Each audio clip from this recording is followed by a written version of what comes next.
Hello, and welcome to Buffers Part 1. In this podcast, I am going to discuss how you can determine if what you have is a buffer or not a buffer. In the second video, I will show you how to actually calculate the pH of the buffer. All right, so in order to have a buffer, you need to have a weak acid and its conjugate base, or you need a weak base and its conjugate acid. And if you have not watched the video on conjugate acids and bases and you're shaky on that, I would highly recommend it because I'm kind of going to fly through that sort of stuff. All right, so you need either this or you need this. If you add a strong acid and a weak acid, you get salt water. So that's not going to create a buffer. In addition to these type of buffers, there are two additional type of buffers, but my main focus is getting you to understand the weak acid conjugate base and weak base conjugate acid buffer. So we'll focus on those. So let's take an example. So first we're going to write a conjugate acid base pair. Okay, so we'll start with the example HF. So HF would have that's obviously weak acid, the conjugate base F minus. So in order to make a buffer, you need relatively equal amounts of this and this in the same beaker. So the first and easiest way that you can do that would be to add in, let's say, 50 milliliters. The amounts, again, everything's kind of relative. You don't always have to have 50 mils. You don't always have to have 100 mils. It depends on how much buffer you need to make. 50 mils of 0.1 molar HF. And how am I going to get the F minus into solution? Well, I can add in 50 mils of something that contains F minus, which would be 0.1 molar NaF, a salt containing the conjugate base. Na is going to be a spectator. We're going to get rid of it. So you're basically just adding in the F minus. You just need something to carry it into the solution. Now, do these need to be exactly the same here? Do they exactly have to be 50-50? No. You could have 30-40. You could have 20-30. You could have 10-50. It really doesn't matter as long as you have a similar amount. You can't have one little tiny drop of this and, a liter of that. That's not going to work to create a very effective buffer. And we don't get into this much in AP Chem, but the closer they are to each other, the better the buffering capacity it's going to have, the better the buffer it will be. Okay, other things can affect the buffering capacity, like the molarity of these, but we really don't care about that right now. We just want to get down the concept of what a buffer is.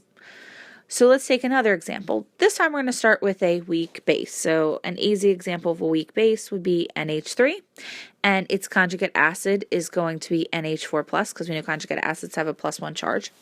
And so how could we get these two things into water together? So if we started with, we'll go with 25 mils this time. Again, I'm just making this up. And of course I love 0.1 molar. It could be 1 molar, it could be 2 molar, it doesn't really matter. NH3, and to that, let's say, we'll be crazy this time. We'll go 30 mils of 0.1 molar. So now we need to get NH4+ into solution, and the easiest way to do that is going to be to add in the salt containing it. So we'll go NO3. That's a good spectator, okay? So again, when this dissolves, this is going to end up being a spectator. It's still in the solution, but it's not going to affect the pH, and that's how you're going to get both species into solution at the same time. All right, so one way that we can create a buffer, and we'll come back to this slide. So the first way to create a buffer is to have the weak acid and a salt containing the conjugate base. And we know we could also do a weak base and a salt containing I'll just put ... conjugate acid. Okay? All right, so now the second way to create a buffer is going to be to create a chemical reaction. So I'm kind of going to do the second and the third together. So let's go back to our HF and F minus conjugate acid base pair. So let's say, for example, you're starting with that 50 milliliters of 0.1 molar HF, and you don't happen to have any KF or NaF, any salt containing it. You can still make a buffer with this. What you're going to have to do, though, is you're going to have to take that equilibrium reaction that's really, really, really reactant favored, like super reactant favored, and you're going to have to force the reaction to the right. And we know that in order to force this reaction to go to the right to generate more F minus, we're going to have to remove H plus, right? So what we'll do is we're going to add in OH minus, and that's going to cause a reaction. And that's going to shift it this way. We don't usually write it this way in terms of the shifts. The way that we'll usually write it is HF plus OH minus. The reaction there only goes one direction when you add OH minus because it's a strong base. It's not going to ever go back. And this is going to make water, and F minus. Now, when you do this, you don't want to add in 50 mils of the base and turn all of it into the F minus, because then you wouldn't have any HF to make the buffer.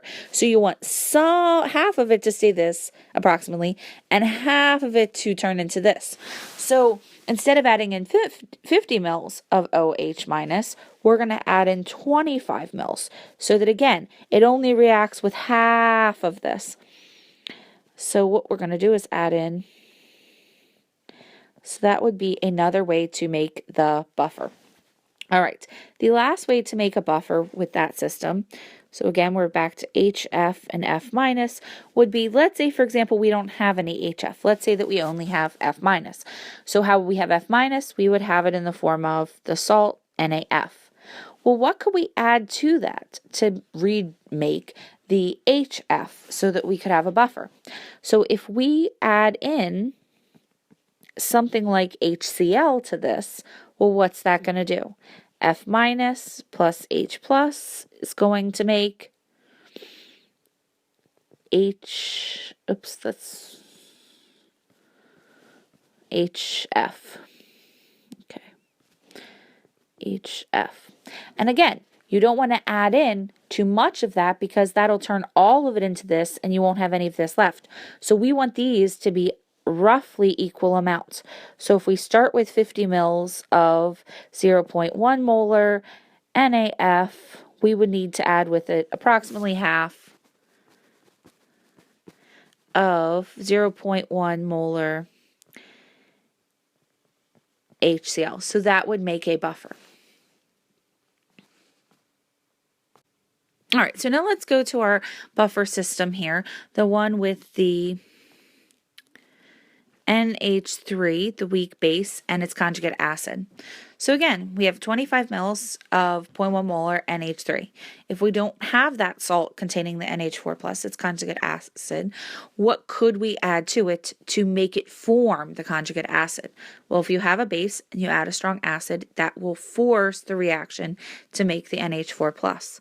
So we're going to add to the NH3 some HCl. So that would just be H plus because the Cl is a spectator. Reaction arrow is only going one way. That's going to make NH4 plus. Okay? And so then we end up, again, we want to add about half of the amount. So we end up with about half of each one. So we would add, we'll go 10 mils. Again, it doesn't have to be exactly half. You could add 15 mils. Both will make a buffer. And both of their pHs will be about the same, because buffers resist changes in pH. Okay, so 0.1 of HCl. So that would make a buffer. If we start with the conjugate acid, then you are going to add instead what? Okay. All right. So if we start now with the base, the conjugate acid, and we're going to add NaOH to this, so we don't care about the Na, it's going to force this to reform the NH3 plus, and you'll end up with water. Okay, and so if you add half the amount of this, then you'll get the same approximate amount of this and this.